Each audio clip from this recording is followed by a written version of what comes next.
السلام علیکم ورحمۃ اللہ۔ دعا ہے رب جلیل سے کہ اللہ رب العزت ہم سب کو بہترین دنیا اور خوبصورت آخرت نصیب فرمائے، آمین۔ الحمد للہ رب العالمین والعاقبۃ للمتقین والصلاۃ والسلام علی خاتم الانبیاء والمرسلین۔ اللہم صلی علی محمد فی اول کلامنا، اللہم صلی علی محمد فی اوسط کلامنا، اللہم صلی علی محمد فی آخر کلامنا۔ غزوہ بنی مصطلق جس میں مسلمانوں کو فتح حاصل ہوئی تھی میں جو عورتیں باندیاں باندھ کر آئیں ان میں سردار قوم کی بیٹی برہ بنت حارث بھی تھیں۔ نبی پاک صلی اللہ علیہ وسلم نے ان کو آزاد کر دیا، پھر ان سے خود نکاح فرما کر انہیں اپنی زوجیت اور ان کے سردار گھرانے کو سسرالیت کا شرف بخشا، جس سے ان سب کی خوب حوصلہ افزائی ہوئی۔ نیز نبی پاک صلی اللہ علیہ وسلم نے آپ کا نام برہ سے تبدیل کر کے جویریہ رکھ دیا۔ حضرت جویریہ رضی اللہ تعالیٰ عنہ نبی پاک صلی اللہ علیہ وسلم کے نکاح میں آئیں تو آپ رضی اللہ تعالیٰ عنہ کے زوجہ نبی بن جانے کے احترام میں آپ رضی اللہ تعالیٰ عنہ کے قبیلہ بنو مصطلق کے 100 گھرانے جو مختلف صحابہ کے پاس قیدی بن چکے تھے آزاد کر دیے گئے۔ اس طرح آپ رضی اللہ تعالیٰ عنہ اپنی قوم و قبیلے کے لیے بہت بڑی خیر و برکت کا ذریعہ بنی۔ آپ کا نام جویریہ، والد کا نام حارث، دادا کا نام ابی زرار تھا۔ آپ رضی اللہ تعالیٰ عنہ کے والد حارث بن ابی زرار اپنے قبیلے بنی مصطلق کے سردار تھے۔ حضرت جویریہ رضی اللہ تعالیٰ عنہ نبی پاک صلی اللہ علیہ وسلم کے نکاح سے پہلے اپنے چچا زاد بھائی کے نکاح میں تھیں جس کو ابن ذی شکر کہا جاتا تھا، مگر اس کا نام مصعب بن صفوان تھا اور بعض حضرات نے ان کا نام صفوان بن مالک بتایا ہے۔ یہ غزوہ مریسیہ جس کا مختصر تذکرہ ابھی آتا ہے مسلمانوں کے ہاتھ قتل ہو گیا تھا۔ حضرت جویریہ رضی اللہ تعالیٰ عنہ نبی پاک صلی اللہ علیہ وسلم کے نکاح میں جس طرح آئیں اس بات کو جاننے کے لیے غزوہ بنی مصطلق جس کا نام غزوہ مریسیہ بھی کہا جاتا ہے کا مختصر حال جاننا ضروری ہے۔ نبی پاک صلی اللہ علیہ وسلم کو یہ اطلاع ملی قبیلہ بنو مصطلق کے لوگ اپنے سردار حارث بن ابی زرار یہ حضرت جویریہ کے والد تھے جو بعد میں مسلمان ہو گئے کی قیادت میں آپ صلی اللہ علیہ وسلم کے خلاف جنگ کی تیاری کر رہے ہیں۔ چنانچہ آپ صلی اللہ علیہ وسلم کو جب یہ خبر ملی تو آپ صلی اللہ علیہ وسلم شعبان 5 ہجری کو 700 صحابہ کرام کے ساتھ ان کی طرف جہاد کے لیے روانہ ہوئے۔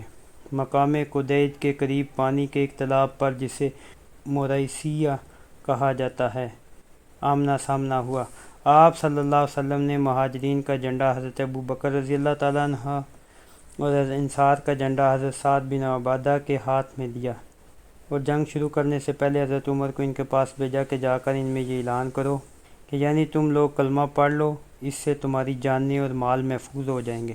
مگر ان لوگوں نے کلمہ پڑھنے سے انکار کر دیا اور مسلمانوں پر تیر برسانا شروع کر دی۔ اس پر آپ صلی اللہ علیہ وسلم نے مسلمانوں کو جوابی حملے کی اجازت دے دی۔ لڑائی جاری رہی، بالآخر مسلمانوں کو زبردست کامیابی حاصل ہوئی۔ اس غزوہ میں ان کے کئی آدمی قتل ہوئے اور مسلمانوں میں صرف ایک صحابی حضرت ہشام رضی اللہ تعالیٰ عنہ شہید ہوئے۔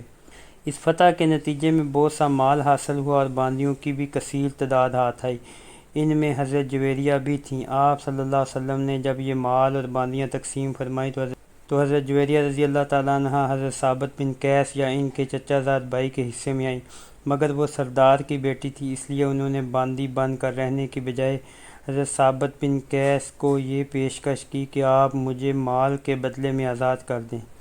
9 اوقیہ جو 114 تولے چاندی کے مساوی ہے پر یہ معاہدہ طے ہو گیا، مگر حضرت جویریہ رضی اللہ تعالیٰ عنہ کے پاس چونکہ کچھ بھی نہیں تھا اس لیے وہ نبی پاک صلی اللہ علیہ وسلم کی خدمت میں مالی تعاون کے لیے حاضر ہوئیں اور عرض کی یا رسول اللہ میں اپنی قوم کے سردار حارث بن ابی زرار کی بیٹی جویریہ ہوں۔ اس وقت میں جس مصیبت میں مبتلا ہوں یعنی سردار کی بیٹی ہو کر ایک باندی بن چکی ہوں وہ آپ پر مخفی نہیں ہے۔ میں ثابت بن قیس رضی اللہ تعالیٰ عنہ کے حصے میں آئی ہوں، میں ان سے آزادی حاصل کرنے کے لیے ان سے ایک متعینہ مال پر معاہدہ طے کر لیا ہے۔ اس مال کی ادائیگی کے لیے میں آپ سے مدد طلب کرنے آئی ہوں۔ آپ صلی اللہ علیہ وسلم نے یہ سن کر فرمایا کیا میں تمہیں اس سے بہتر چیز نہ دوں؟ انہوں نے کہا وہ کیا یا رسول اللہ؟ آپ صلی اللہ علیہ وسلم نے فرمایا میں تمہاری طرف سے وہ سارا مال ادا کر دوں اور پھر تمہیں آزاد کر کے اپنی زوجیت میں لے لوں۔ عرض کی یا رسول اللہ مجھے منظور ہے۔ چنانچہ آپ صلی اللہ علیہ وسلم نے ان کا مال ادا کیا اور آزادی کے بعد ان سے نکاح فرما کر اپنی زوجیت کا شرف بخشا۔ حضرت جویریہ رضی اللہ تعالیٰ عنہ سے آپ صلی اللہ علیہ وسلم کا یہ نکاح 5 ہجری میں ہوا۔ حضرت جویریہ رضی اللہ تعالیٰ عنہ فرماتی ہے، نبی پاک صلی اللہ علیہ وسلم کی آمد سے 3 راتیں پہلے میں نے خواب میں دیکھا کہ یثرب یعنی مدینہ طیبہ سے چاند چلتا ہے اور میرے قریب آ کر میری گود میں گر گیا۔ میں نے یہ خواب کسی کو بتانا مناسب نہ سمجھا، یہاں تک کہ آپ صلی اللہ علیہ وسلم جہاد کے لیے ہمارے پاس تشریف لے آئے۔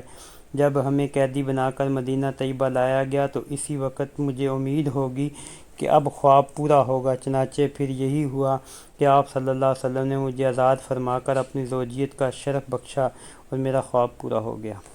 جس وقت حضرت جویریہ رضی اللہ تعالیٰ عنہ کا نبی پاک صلی اللہ علیہ وسلم سے نکاح ہوا، اس وقت آپ رضی اللہ تعالیٰ عنہ کے قبیلہ بنو مستلق کے 100 خاندان غلام و باندی کی صورت میں مختلف صحابہ کے گھروں میں موجود تھے۔ آپ رضی اللہ تعالیٰ عنہ کے ازواج مطہرات میں داخل ہونے پر صحابہ کرام نے آپس میں کہا کہ قبیلہ بنو مستلق کے یہ لوگ چونکہ آپ صلی اللہ علیہ وسلم کے سسرالی رشتہ دار کے قبیلے والے ہو گئے ہیں، لہذا انہیں غلام بنانا مناسب نہیں، چنانچہ اس احترام میں ان سب لوگوں کو آزاد کر دیا گیا۔ الغرض ان لوگوں کو یہ آزادی بلا شبہ حضرت جویریہ رضی اللہ تعالیٰ عنہ کے اس مبارک نکاح کی وجہ سے حاصل ہوئی، اس لیے آپ رضی اللہ تعالیٰ عنہ اپنے اہل قبیلہ کے واسطے بڑی خیر و برکت کا سبب بنی۔ حضرت جویریہ رضی اللہ تعالیٰ عنہ کا بیان ہے کہ واللہ میں نے اس بارے میں حضور صلی اللہ علیہ وسلم سے کوئی بات نہیں کی تھی، صحابہ کرام نے از خود اپنی عقیدت و محبت میں ان کو آزاد کر دیا۔ میری چچا زاد بہن نے آ کر مجھے یہ اچانک خبر سنائی تو مجھے بہت خوشی اور میں نے اللہ کا شکر ادا کیا۔ آپ رضی اللہ تعالیٰ عنہ کے والد حارث بن ابی ذرار بھی حضور صلی اللہ علیہ وسلم کا ایک معجزہ دیکھ کر مسلمان ہو گئے تھے۔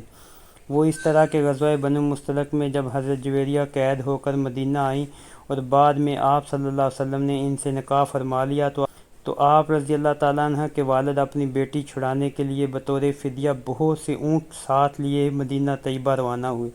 مدینہ منورہ داخل ہونے سے پہلے جب وہ وادی عقیق پہنچے تو ان میں سے 2 اونٹ ان کے دل کو بہت بھانے لگے، اس لیے انہوں نے وہ 2 اونٹ وہیں کسی گھاٹی میں چھپا دیے کہ واپسی پر ان کو ساتھ لے جاؤں گا، اور باقی اونٹ ساتھ لیے نبی پاک صلی اللہ علیہ وسلم کی خدمت اقدس میں حاضر ہوئے اور عرض کی، اے محمد، یہ اونٹ میری بیٹی کے فدیے کے طور پر ہیں۔ آپ صلی اللہ علیہ وسلم نے دریافت فرمایا، وہ 2 اونٹ کہاں ہیں جنہیں تم وادی عقیق میں چھپا آئے ہو؟ یہ سنتے ہی انہوں نے کہا، اشہد ان لا الہ الا اللہ وانک رسول اللہ، میں گواہی دیتا ہوں کہ اللہ کے سوا کوئی عبادت کے لائق نہیں اور آپ واقعی اللہ کے رسول ہیں۔ اللہ کی قسم، اس بات کا اللہ کے سوا اور کسی کو پتہ نہیں، یہ یقیناً اللہ تعالیٰ نے آپ ہی کو اس کی خبر دی ہوگی۔ چنانچہ وہ خود بھی مسلمان ہو گئے اور ان کے ساتھ ان کے 2 بیٹے اور ان کی قوم کے کئی لوگ دائرہ اسلام میں داخل ہو گئے۔ آپ رضی اللہ تعالیٰ عنہ نے نبی پاک صلی اللہ علیہ وسلم سے صبح شام کی رفاقت سے فائدہ اٹھاتے ہوئے دین کا علم حاصل کیا اور پھر اس کی آگے اشاعت کی۔ اکابر صحابہ کرام سمیت بہت سارے حضرات نے آپ رضی اللہ تعالیٰ عنہ سے وہ دین حاصل کیا اور آگے پھیلایا۔ اس طرح دین نسل در نسل امت تک پہنچا۔ جن صحابہ نے آپ رضی اللہ تعالیٰ عنہ سے استفادہ کی، ان میں مفسر قرآن حضرت عبداللہ بن عباس، حضرت عبداللہ بن عمر اور حضرت جابر رضی اللہ تعالیٰ عنہم اجمعین کے اسماء گرامی سر فہرست ہیں۔ آپ رضی اللہ تعالیٰ عنہ کو ذکر و عبادت سے خاص شغف تھا۔ ایک مرتبہ نبی پاک صلی اللہ علیہ وسلم نماز فجر پڑھ لینے کے بعد گھر سے باہر تشریف لے گئے اور یہ گھر میں ہی اپنی عبادت والی جگہ بیٹھی ذکر میں مشغول تھیں۔ آپ صلی اللہ علیہ وسلم پہ چاشت کے بعد گھر تشریف لائے تو دیکھا ابھی تک اسی طرح وہیں بیٹھی ذکر میں مشغول ہیں۔ آپ صلی اللہ علیہ وسلم نے فرمایا، جب سے میں گیا ہوں اسی وقت سے یہیں بیٹھی ہو؟ عرض کی، جی ہاں۔ آپ صلی اللہ علیہ وسلم نے فرمایا، میں نے تمہارے پاس سے جانے کے بعد 4 کلمات 3 مرتبہ کہے ہیں۔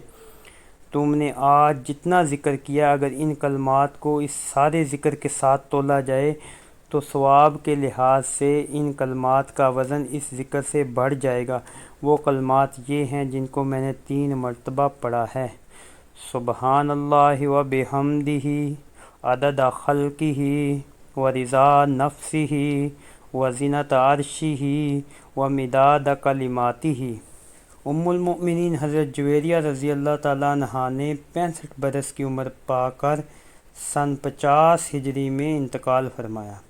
نماز جنازہ مروان بن حکم نے پڑھائی، جو اس وقت مدینہ طیبہ کے حاکم تھے، اور جنت البقیع میں آپ رضی اللہ تعالیٰ عنہ کو